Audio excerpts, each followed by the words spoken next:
څنګه چې غټ مړی وشي که نه نو غټ مولا یې جنازه کوي او د هغې الله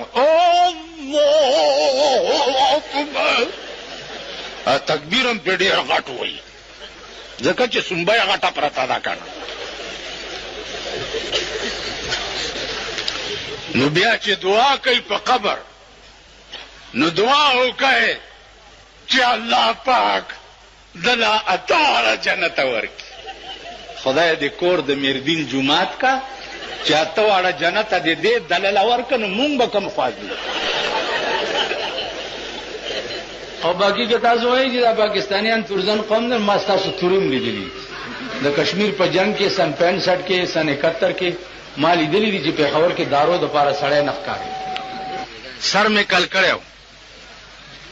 چې سر مې کل کړی و نو یو سړی ما ته وایي په دې سر څادر واچو ما ولې ویل پړق وایي جاز له شیشه ورکوي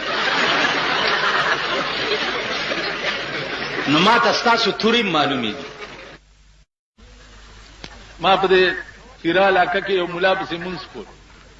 راوس مونځ باندې ولاړ چې الحمدلله رب العالمین الرحمن الرحیم مالک یوم الدین غیر المغضوب علیهم ولا الضالین امرګری راته و چې دا څه کوي مالدا تیراوال قران دی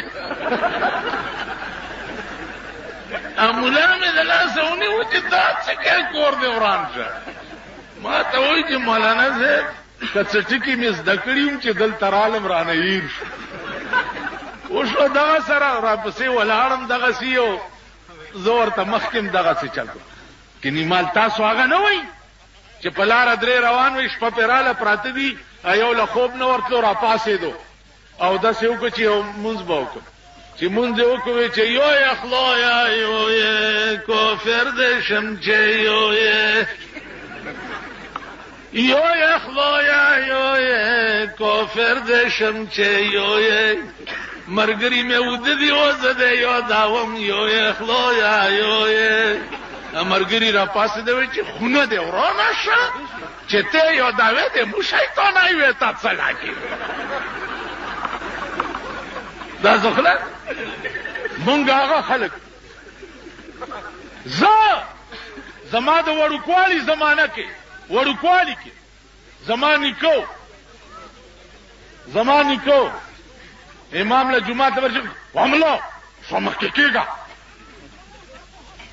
قسم په خدای دې زما نیکو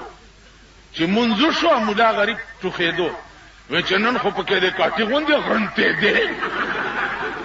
دا زمونږ د مولا